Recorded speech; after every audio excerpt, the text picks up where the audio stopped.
கலையணித்தான் அருளானே கலையணித்தாய் கலைவர அருள் ஞானே கலையணித்தான் கலைஞான அருள் ஞானே கலையணித்தாய் உனது மனது கலைவர அருள் ஞானே கலையணித்தான் அருள் ஞானே கலையணித்தாய் எத்திக்கும் தித்திக்கும் முன்புகள் பக்திக்கும் முக்திக்கும் எத்திக்கும் தித்திக்கும் முன்புகள் பக்திக்கும் முக்திக்கும் ஞானே கலையணித்தான் எத்திக்கும் முக்திக்கும் எத்திக்கும் தித்திக்கும் அருளானே கலையணித்தாய்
தோன்றின் ஆறுமுகம் தோன்றும் நெஞ்சத்தில் வருகால் நினைக்கின் இருகாலும் தோன்றும் வெஞ்சமலரில் அஞ்சேல் இனவேல் தோன்றும் முருகா என்று ஓதுவார் முன் முருகனே செந்தில் முதல்மணி மாயூன் மருகனே ஈசன் மகனே ஒரு கைமுகன் தம்பியே என்னுடைய தண்டைக்கால் நம்பியே எப்பொழுதும் கை தொழுவேன் நான் முருகா முத்துக்குமரா உன்னையே நம்பி இருக்கும் இந்த வள்ளிக்கும் இந்த நாட்டு மக்களுக்கும் நீதானே அருள் புரிய வேண்டும் வேலை வணங்குவதுதான் நமக்கு வேலை செவ்வேளை எவ்வேளை வணங்க வேண்டும் எந்த வேலையும் அந்த கந்த வேலையே நினைக்க வேண்டும் ஏன் கந்த நினைக்கணும் அப்பதான் நம்ம வந்த வேலை சரியா நடக்கும்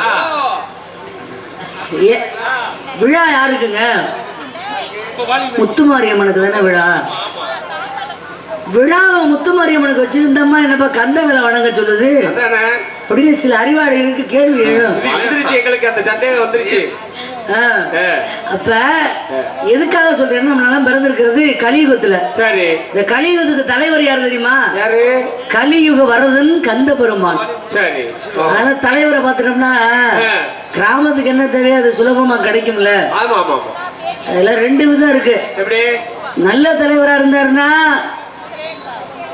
இந்த ரோடு போடுறாங்கல்ல அத பொதுவான இடத்துல போட்டு விட்டுருவாரு சரி கொஞ்சம் அதை விட ரொம்ப ரொம்ப நல்ல தலைவரா இருந்தாருன்னா கதிர் அடிக்கிற கலர் இருக்குல்ல கிராமத்துக்கு வந்தது தான் வீட்டுல சொந்தமா அவருக்கு கட்டின மாதிரி கட்டிக்கு வர்றாரு ஆனா நம்ம தலைவர் இருக்காரு அற்புதமான தலைவர் ஆமா யாரு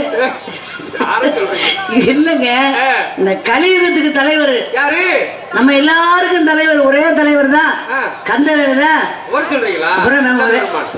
எந்த தலைவர் சொல்லிக்கிட்டு இருக்கு நம்ம வேலாயுதத்தை தான் சொல்றேன் வேற யாரும் சொல்ல முடியும் வேலை ஆயுதமா உடையவர் யாரு அதனாலதான் அவருக்கு கந்தவேல்னு பேரு இப்ப வந்த வேலை சரியா நடக்கணும்னா கந்த வேலை நினைக்கணும்ல எப்படி நினைக்கணும் கார்த்திக் ஆடியன்ஸ் அன்பு உள்ளத்துக்கு மனமார்ந்த நன்றி வணக்கம் அண்ணா உட்கார்ந்தாலும் ரொம்ப அருமையா இருக்கும் ஒளிபெருக்கி சரி இது கொஞ்சம் மாற்றமா தெரியுது நானே கொஞ்சம் மாற்றமா தான் ஆயிட்டேன் எல்லாமே இந்த உலகத்துல மாற்றத்தை எதிர்பார்க்கிறது உலக மக்களுடைய எல்லா மனதுடைய இயல்பு தானங்க உடம்புல இருந்து உயிருள்ள அனைத்தும் மாற்றம் தான் அதுதான் எல்லாருடைய இயல்புன்னு சொல்லிட்டேன் அதனால முருகப்பெருமானை எப்படி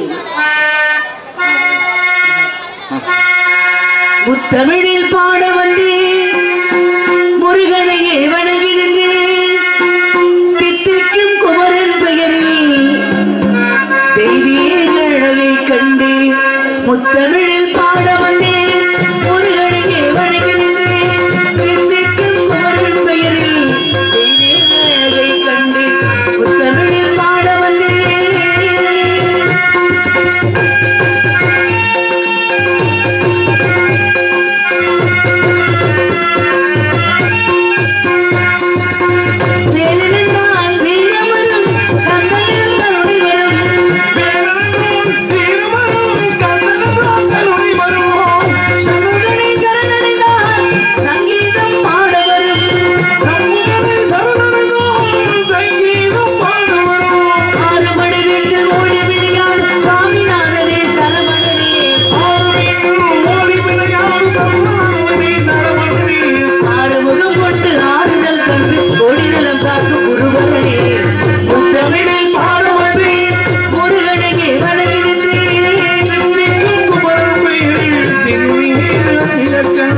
என்ற திணைக்காவல் செய்தும் குல வழக்கம். ஆகவே காவலுக்கு போக செல்ல வேண்டும் என்ற விஷயத்தை என் தந்தை நம்பிராஜன் ஏனோ தெரியவில்லை ரகசியமான முறையில் விஷயங்களை விவரித்து விட்டு சென்று விடுகிறார்.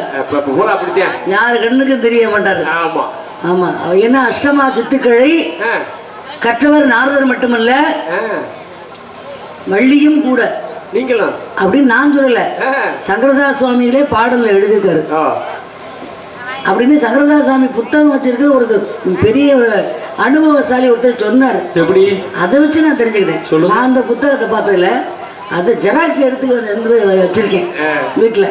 சங்கரதாஸ் சுவாமிகளுடைய இந்த நாடக புத்தகத்தை, இந்த கதையினுடைய நாடகத்தை அதை கொடுத்தது கூட எனக்கு முருகப்பாதான். அதுலயும் பாருங்க என்னுடைய பெருமைகளை தெரிஞ்சுக்க அப்படின்னு சொல்றது யாரு? முருகப்பா தான் சொல்றாரு. எந்த வகையிலையாவது அவர் வந்துடுறாரு. ஏன்னா அவரை நான் விரும்புறேன், என்னை அவர் விரும்புறாரு. அவரை மட்டும் அந்த உலகத்தில் உள்ள எல்லாரும் விரும்புறாங்க. அது ஒண்ணு மட்டும் தான் அந்த ஆளு மேல பொறாமையா இருக்கு எனக்கு. என்ன சொல்றீங்க? இங்கே வள்ளியாக நடிக்கும் திலகவதி அவர்களுக்கு கீழ்குடி கிராமத்தின் சார்பாக பொன்னாடை பற்றி பெருமைப்பட்டுள்ளது.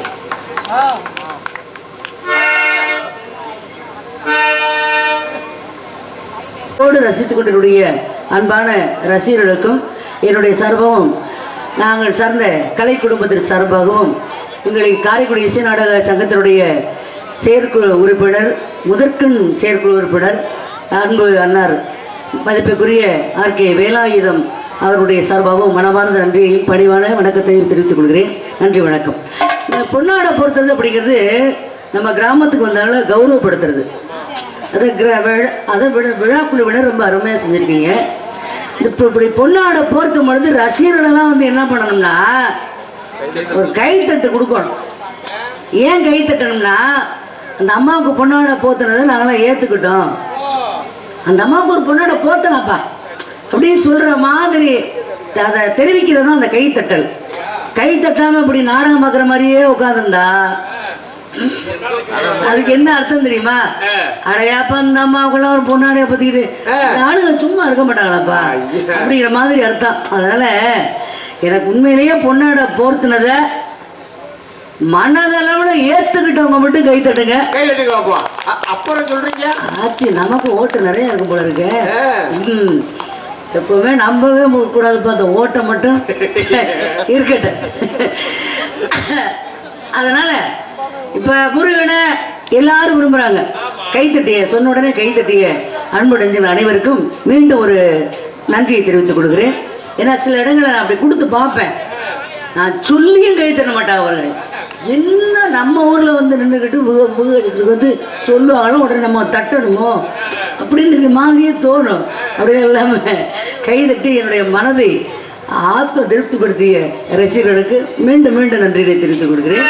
முருகப்பெருமானை அவரை மட்டும் எல்லாரும் பார்க்கறதுக்கு பழனி மலைக்கு போறாங்க, திருச்செந்தூருக்கு போறாங்க, நடக்காங்க. அப்படின்னு யோசிச்சு பார்த்தேன். நானும் அந்த வண்டியை விட்டு இறங்கி வழியாக தான் நடந்து வந்தேன். ஒரு முள்ள எண்ணெய வாங்க அப்படின்னு சொல்லவே இல்லையே, வணக்கம் சொல்லவே இல்லையே. அப்பதான் முடிவெடுத்தேன். அப்படியா ஒருத்தர் என்னைய வந்து வணக்கம் சொல்ல மாட்டீங்கல்ல, பாருங்க நான் என்ன முடிவு எடுக்கிறேன்னு. இப்போ முருகனை நான் கல்யாணம் பண்ணிக்கிட்டேன்னா முருகன் பக்கத்துல உட்காந்துருவேன்ல, எல்லாம் கும்பிடுவாங்க. உட்கார்ந்துட்டோம்னா என்ன என்ன நடக்கும்? எல்லாரும் கையெடுத்து கும்பிடுவாங்கல்ல. யார? முருகனை கும்பிடும் பொழுது அரோகரா அரோகரா அப்படி அந்த அரோகரா எனக்கும் தானே. அப்பதான் முடிவு பண்ணேன், கட்டுனா இவரை கட்டணையா, அப்பதான் நமக்கு வணக்கம் கும்பிடுவது. கும்பிடு சாமின்னே பேர் வச்சிருக்கல உலகத்துல. ஏன் அவனை எல்லாரும் கும்பிடுற சாமி கும்பிடுற சாமின்னு சொல்லணுமா? இப்படி எல்லாம் யோசிக்கிறாங்க பாரு, எப்படி எப்படி எல்லாம் யோசிக்கிறாங்க.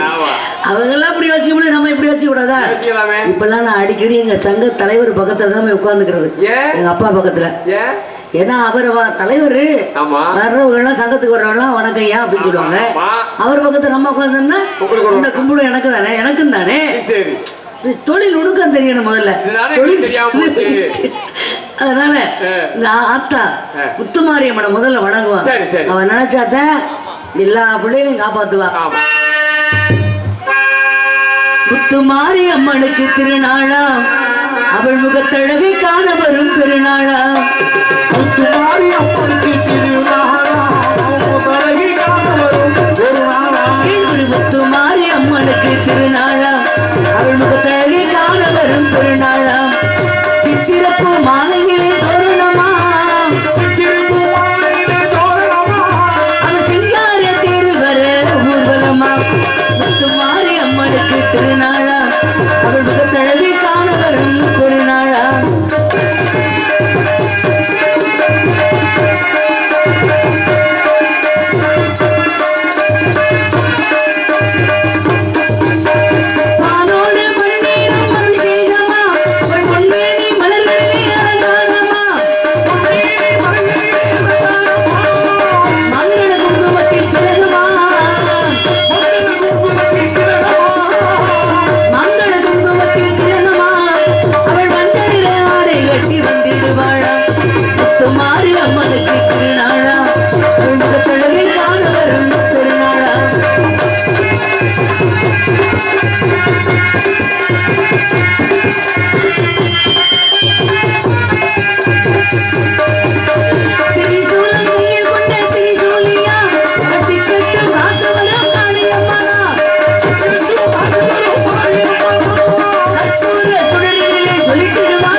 நல்லருளை தந்திடுவாளா முத்துமாரி அம்மனுக்கு திருநாளா அவள் முகத்தழகை காண வரும் பெருநாளா முத்துமாரி அம்மனுக்கு திருநாளா முகத்தழகை காண வரும் பெருநாளா முத்துமாரி அம்மனுக்கு திருநாளா அவள் முகத்தழகை காண வரும் பெருநாளா.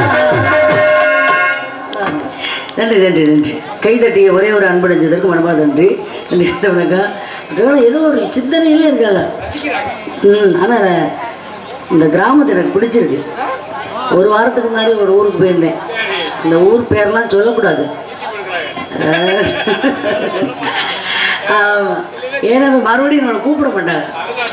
அங்கே நல்ல நகைச்சுவை எங்கள் அண்ணன் சண்முகராஜா மாதிரி எல்லாம் திறமையான ஒரு நகைச்சுவையாளர் வந்திருந்தார். நல்லா தான் பேசினார். ஆனால் எல்லாரும் சிரிச்சாங்க. ஒருத்தருக்கு கூட பல்லு வெளியில தெரியல. அப்படின்னா நான் என்ன ஒருத்தனோட பக்கம் நாடகத்துக்கு போயிருக்கேன். அந்த பக்கம்லாம் இந்த மைக் செட்டில் வந்து இந்த மாதிரி லைட்டு கட்ட மாட்டாங்க. ஒன்று ரெண்டாக கட்டி விடுவாங்க. ரசிகர்கள் முகம் அவ்வளோவா தெளிவாக தெரியாது. நான் போகிற பொழுதெல்லாம் சொல்லிட்டு வர்றேன். இப்போ கொஞ்சம் மாற்றங்கள் நிறைய ஏற்பட்டிருக்கு, வந்துச்சு. அப்போ ஏன் பல்லு தெரியாமல் சிரிக்கிறாங்க அப்படி எனக்கு விடுகிற வரைக்கும் புரியல. சிரிப்பு அப்படிதானே எது சிரிக்கிறாங்க, ஆனா பல்லு தெரிய மாட்டேங்குது. இல்லைங்க, நான் நல்லா கூர்ந்து கவனிச்சு பார்த்தேன். அப்புறம் லைட்லாம் கட்டியிருந்தாங்கன்னு சொல்றேன். இப்போ நம்ப மாட்டேங்கிறீங்க. காலையில தான் எனக்கு விஷயமா தெரிஞ்சது. என்னன்னா, நாங்கள் வண்டி நாடக வண்டி போகிறதுக்கு முன்னாடியே கிராமத்துக்குள்ளே ஏதோ ஒரு பிரச்சனை, ஒரு பையன் பிரச்சனை பண்ணிட்டாப்புல. அந்த கிராமத்து தலைவர் வந்து மைக்கில் பேசியிருக்காரு. பாருங்கப்பா, நாடகம் நடக்கத்தனம்னு நான் ரொம்ப சிரமப்பட்டு பண்ணிக்கிட்டு இருக்கேன். எல்லாரும் சேர்ந்து நாடகத்தை வந்தீங்களா, நாடகத்தை பார்த்தீங்களா, கிளம்புனீங்களான்னு இருக்கணும். அங்கே போய் அந்த நாடகக்காரங்களை பார்த்துட்டு பல்ல காட்டிட்டு ஒரு உள்ளே இருக்கக்கூடாது அப்படின்னு தலைவர் கட்டளை போட்டார். கிராமத்து தலைவர் இல்லை, அவர் வார்த்தைக்கு மரியாதை கொடுக்கணும்ல.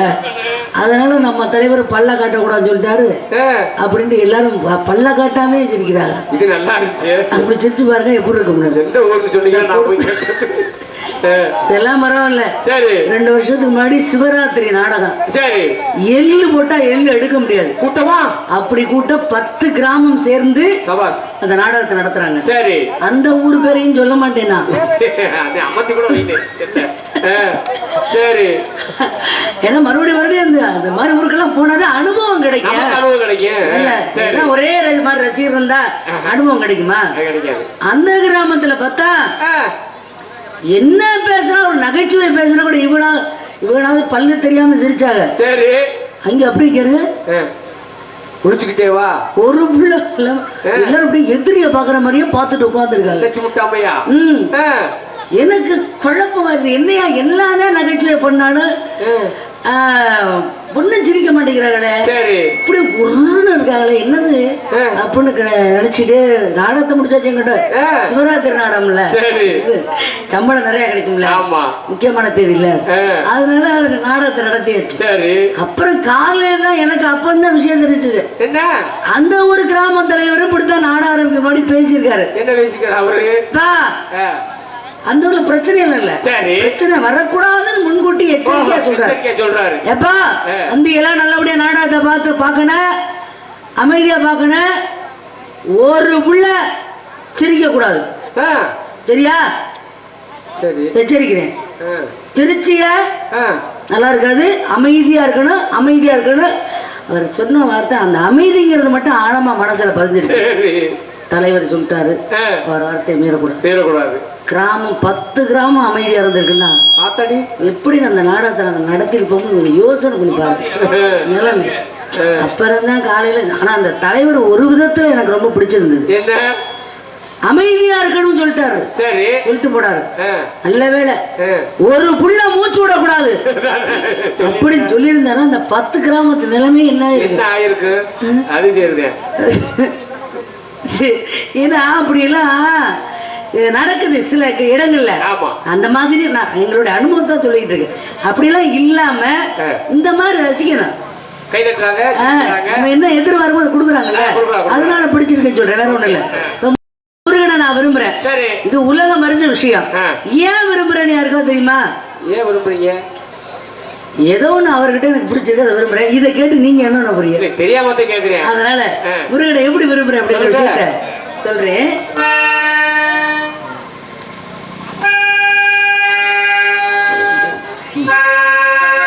என்னை விட்டு ஓடி போக முடியுமா? இனி முடியுமா? என் உள்ளம் காணும் கனவு என்ன தெரியுமா? தெரியுமா? என்னை விட்டு ஓடி போக முடியுமா? இல்லை முடியுமா? நாம் இருவர் ஒருவரை நீ தெரியுமா? தெரியுமா?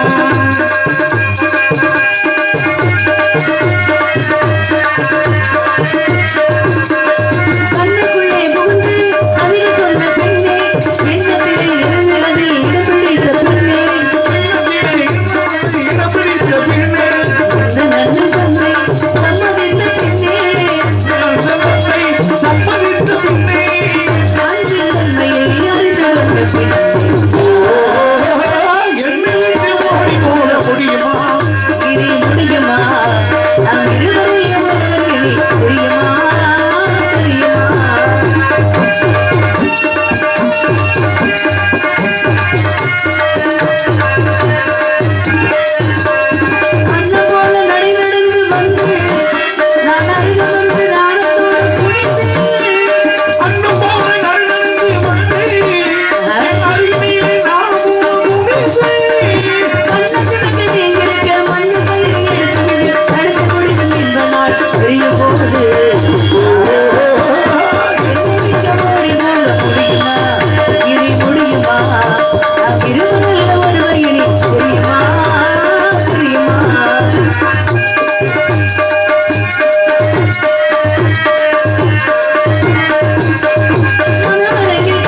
எப்படி விரும்புகிறேன்.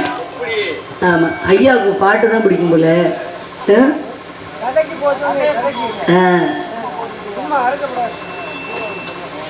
கதை முருகனுடைய கதையை முதல்ல ஆரம்பிக்கணும்ல. நான் எப்படி ஆரம்பித்தேன்னு தெரியாதுல்ல ஐயாவுக்கு. அப்படின்னா முதல்ல ஆரம்பமே சின்ன பிள்ளையா இருக்கும் பொழுது நாமெல்லாம் என்ன பண்ணோம்னா விளையாட தான் செஞ்சுருப்போம். நான் முருகன் மட்டும் என்ன பண்ணார் தெரியுமா? அப்பனுக்கே பாடத்தை சுப்பேன் தகப்பன் சுவாமி என்று சின்ன சிறு குழந்தையாக இருக்கும் பொழுது பேர் வாங்கிட்டார். நம்மளாம் ஒவ்வொரு வேலையிலையும் ஒவ்வொருத்தரும் திறமையானவர்கள் தான். எல்லாரும் எல்லா வேலையும் திறமையானவர்கள் தான். ஆனால் முருகப்பெருமான் அப்படி இல்லை. விவரம் தெரியறதுக்கு முன்னாடியே விவரம் தெரிஞ்சவரை காட்டிட்டார். தன்னை ஞான பண்டிதன், பெரிய ஞானி அப்படின்னு நிரூபிச்சுட்டார். அடுத்து எங்க நானே பழம், எனக்கு என்ன பழம் நீ தர்ற அப்படின்னு சொல்லி பழனி மலையில் போய் ஏறி அமர்ந்தார். அப்படின்னு எல்லாரும் சொல்கிறாங்க. நான் அமர்ந்தது நின்ற கோலத்தோடு இருக்காரு. அப்போ நின்ற கோலத்தில் பழனியில் இல்லை, மலை மேலே ஏறினார். இவர் நின்ன பிறகு அதுக்கு பேர் பழனி ஆனது. அதுக்கு முன்னாடி முதற் பெயர் பொதினின்னு பேர். அதுக்கு பொதினி மலை மேலே மலையில் நின்ற உடனே அது பழனி மலையாக மாறிடுச்சு. அப்போ இது இரண்டாவது சிறு குழந்தையாக இருக்கும் பொழுது. இது மட்டுமல்ல, மூன்றாவது சிறு பிள்ளையிலே ஒரு வேலை பார்த்துருக்காரு. ஒரு கிழவியை 2 ராத்திரி தூங்க விடாமல் பண்ணியிருக்காரு. அப்போ தான் எனக்கு இந்த ஐயா கதைக்குள்ளே போகணும்னு சொன்னார்ல, அப்போ தான் எனக்கு புரிஞ்சது. கட்டுனா அவரையா கட்டணும். கிழவியவே 2 ராத்திரி தூங்க விடாமல் பண்ணியிருக்காருன்னா அப்போ நம்மளாம் கிடைச்சோம்னா உடனே சிரிப்பு வருவார் ஐயாவுக்கு. ஏன்னா அவரால் புரியுதுல்ல நம்மளுக்கு. அப்போ என்ன கிழவி என்ன பண்ணாரு? நான் செஞ்சாருன்னா செய்வனியா செஞ்சாரு இல்லைங்க. அறிவு இருக்கலாம், ஆனால் உடன் ஆணவம் இருக்கக்கூடாது. அதற்கு எடுத்துக்காட்டு தான் அபிப்பிராட்டி. பெரிய அறிவாளி, பெரிய பெரிய புலவர்களெல்லாம் கவியத்துடைய கவி திறமையால் வென்றவள். ஆனால் மாடுமைக்கு சிறுவனாக நாவற்கனி மரத்தின் மேலே அமர்ந்திருக்காரு முருகன். அவ்வழியாக அபிப்பிராட்டி வர்றாங்க. வந்த உடனே முகம் வாடி போயிருக்கு.